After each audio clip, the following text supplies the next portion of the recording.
Sakit macam ni pun tetap aku juga yang kena masak. Berisi husband, tak bisa apa-apa. Macam ayam dalam reban je. Pengulir bujur.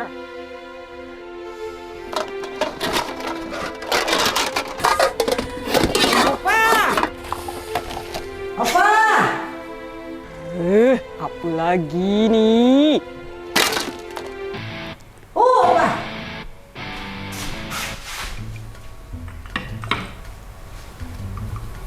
Apa? Jom kita ke pasar Tungging. Jog-jog kita lah.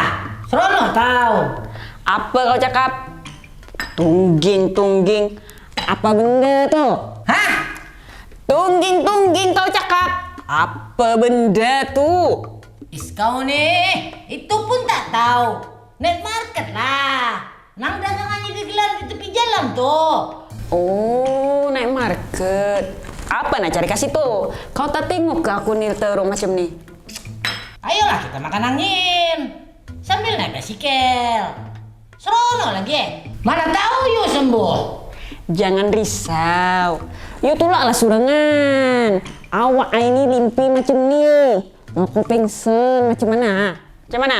Elah, sakit kayak itu je. Merengek-rengek. Gampang je tuh obatnya tuh.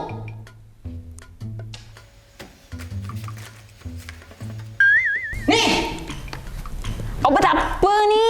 buktikan je. Cobalah kau minum dulu. You nak bunuh I ke? I ni lain serangga. You julung obat I ni obat apa?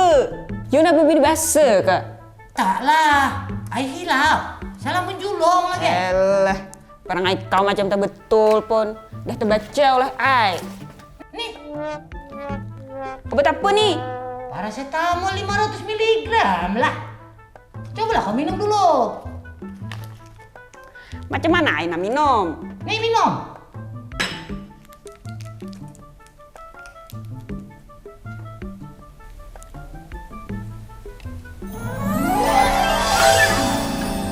Dahsyatnya obat ni tu. Obat apa ni? Paracetamol 500 mg lah. Apa tu paracetamol 500 mg? Paracetamol, ya avitamol. Avitamol, Ya, paracetamol. Avitamol guna mengatasi sakit kepala, sakit gigi dan demam.